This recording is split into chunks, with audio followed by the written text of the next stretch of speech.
You want to build yourself. Start from the inside, not the flashy stuff. Not the cars, the watches, or the social media updates. I'm talking about the part no one sees, the quiet decisions you make when no one's watching. That's where greatness begins. You don't create a powerful life out loud. You build it silently, internally, where the world can't applaud you and ego can't interfere.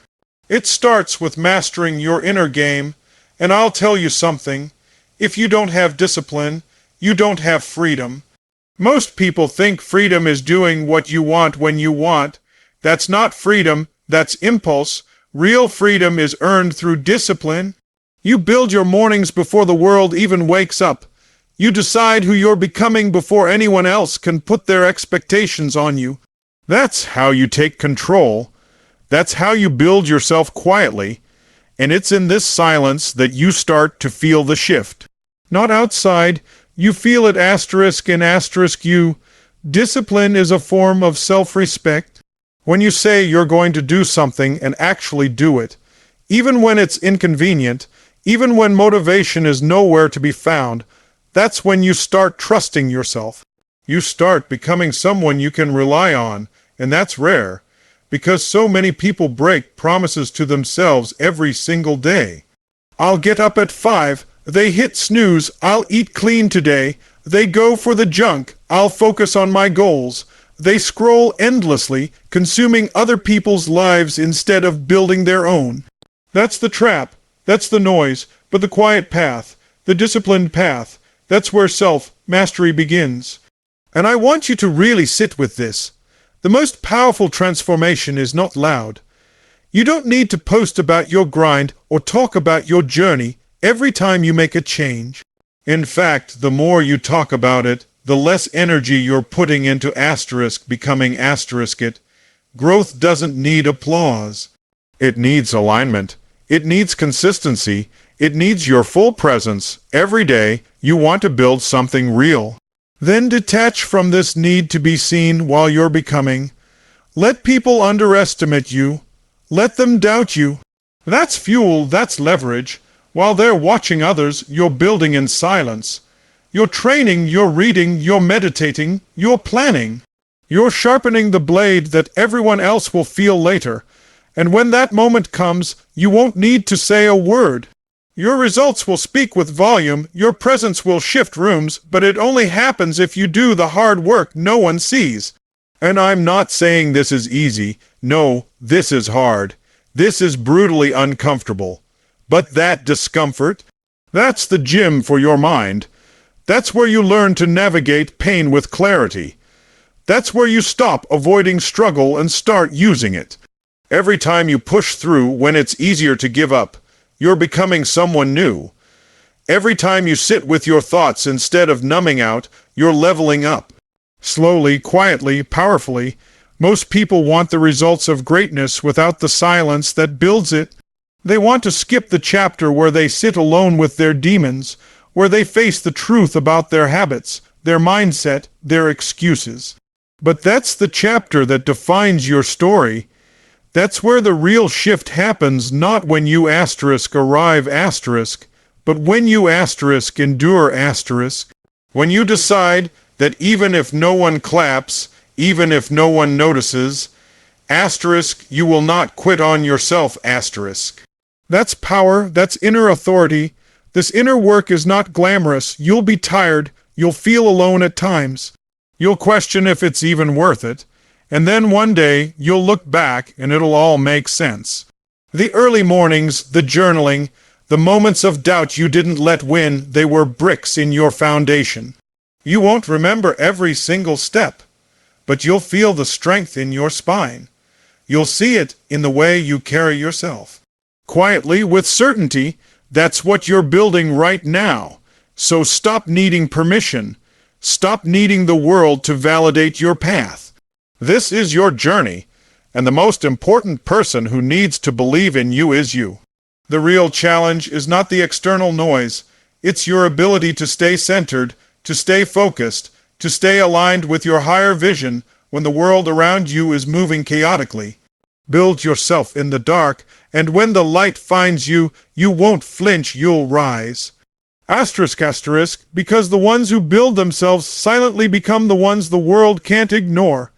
Asterisk, asterisk, you want to know what separates the people who actually build something meaningful from those who just talk about it. It's simple.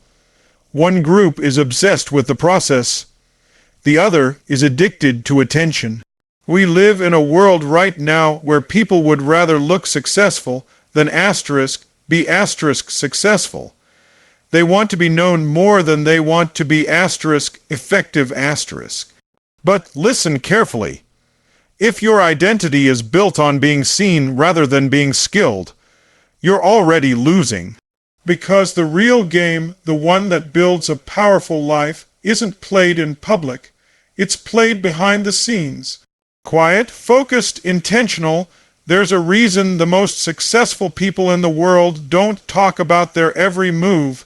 They're too busy executing, too busy refining, too busy building . Let your work speak. Let your progress echo louder than any post, any quote, any declaration you throw out into the world. Because when your work is real, when it's built on mastery, consistency, and personal standard, you won't need to convince anyone. Your results will do it for you. Now don't misunderstand me. There's nothing wrong with being proud of your growth. But when showing becomes more important than sharpening, you're drifting into illusion. Your job is to focus on your craft, not your clout. You become undeniable by being excellent at what you do, not by broadcasting every step, not by seeking likes or applause. Because none of that matters when the real test shows up, when it's just you, your preparation, and the moment that defines you. And this is where the psychology shifts. You stop asking how does this make me look? And start asking is this making me better? That's the question. Is the work you're doing behind the scenes pushing your edge, raising your standard, sharpening your performance? Or are you just performing for others? One path builds legacy, the other builds dependency. You have to decide what you're committed to.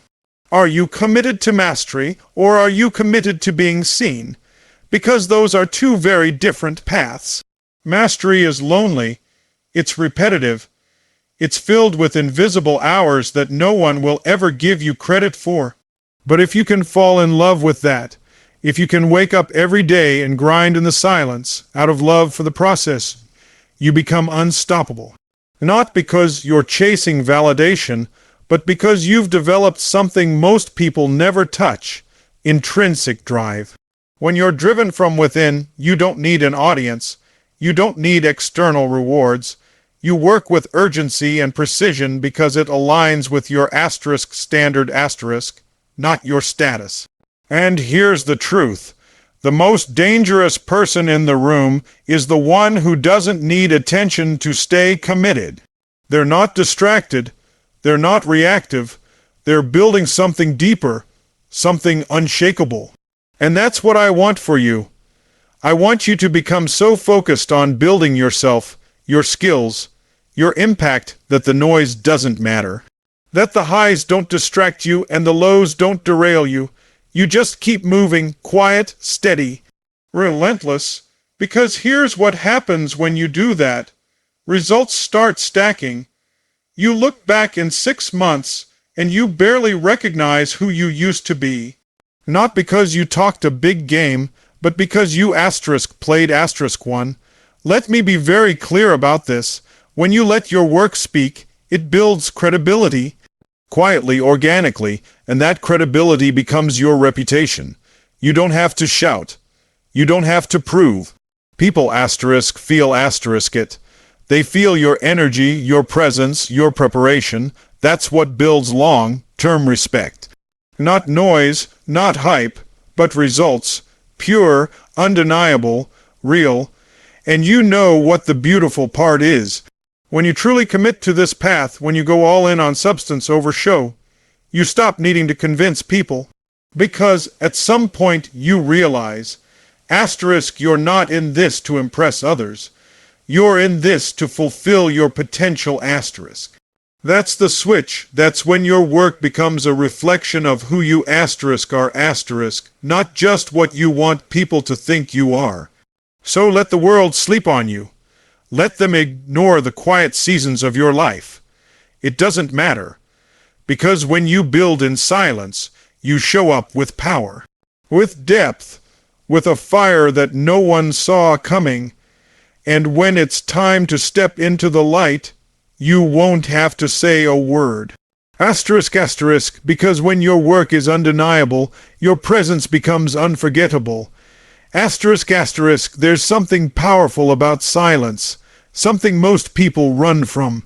But if you want to build something real, something that lasts, you have to learn to embrace the quiet. Because noise is everywhere. It's relentless. It's seductive. And if you're not intentional, it will drown out your purpose, your vision, your identity. You see, we're living in an age of distraction. Everyone's tuned in, logged on, plugged in, scrolling, constantly absorbing noise from every direction. Opinions, expectations, comparisons. It's a digital storm of voices trying to tell you who to be, what success looks like, what's trending, what's urgent. But let me ask you this, asterisk, how can you hear your own voice, your truth, if you never turn down the volume? Asterisk, you can't, and that's why so many people stay stuck. It's not because they lack potential. It's because they've never given themselves space to connect with it. If you want to rise, if you want to build something powerful from within, you must detach from the noise. You must learn to value solitude, because in solitude, clarity is born. In solitude, you confront the parts of yourself you've been avoiding. That's where you reconnect to your deepest values, not the ones society handed you, but the ones that are truly yours. You begin to ask the real questions. Who am I when no one's watching? What do I really want? What kind of life do I want to build? Not for applause, not for validation, but because it aligns with who I am at the core. That's why building in the shadows is not weakness, it's wisdom. The shadows are not a place of hiding. They're a place of preparation, a sacred place of becoming. When you pull back from the noise and step into silence, something powerful happens. You begin to see with sharper eyes. You start noticing the distractions that once had a grip on you. The temptations, the cheap dopamine, the need for external approval. It all starts to fall away.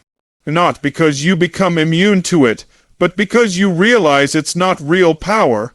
Real power is internal. Quiet, rooted, and yes, it's uncomfortable. In silence, the truth gets loud.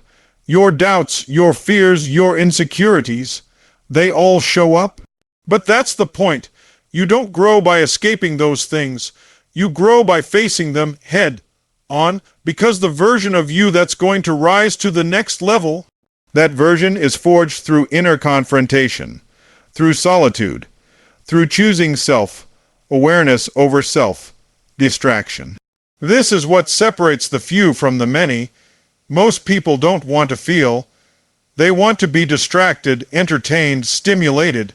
But the few, the builders, the leaders, the legends, they lean into solitude. They choose to disconnect from the world, to reconnect with themselves. They create space not just to breathe, but to recalibrate, to strategize, to remember who they are. And here's the paradox. The more you build in silence, the louder your results become. When you detach from external noise, you start making decisions based on wisdom, not emotion. You move with clarity, you execute with purpose, and without even trying, you start separating yourself from the masses, because most people are too busy reacting to ever start creating. There's a deeper reason this works too. Psychologically, when you're constantly consuming input from the outside world, your nervous system stays overloaded. You're reactive, anxious, scattered, but when you return to silence even just for a portion of your day, You give your mind the stillness it needs to integrate, to reflect, to innovate. That's where ideas are born. That's where strategy takes shape. That's where your energy gets realigned. So I want you to see solitude not as isolation, but as elevation. The silence is where your edge is built. It's where your character sharpens. It's where you do the work that others avoid, the emotional work, the spiritual work, the mental conditioning that separates the great from the average. You can't buy that. You can't fake that. You can only earn that in the shadows, and when you return from that place, when you re-enter the world, you'll feel the difference. You'll speak less, but your words will carry weight. You'll move slower, but every step will be intentional. People will sense your focus, your energy, your certainty, and they won't even know why. That's the effect of building in silence. You don't have to announce anything. You become it. So if you're in a season where no one sees your effort, where you're grinding in silence, where you feel invisible, stay there, it's working. That space is your advantage. That stillness is your superpower. You're not lost. You're being rebuilt, privately, powerfully, because the most unstoppable version of you is the one who rises from the shadows. Clear, unshaken, and undeniably ready.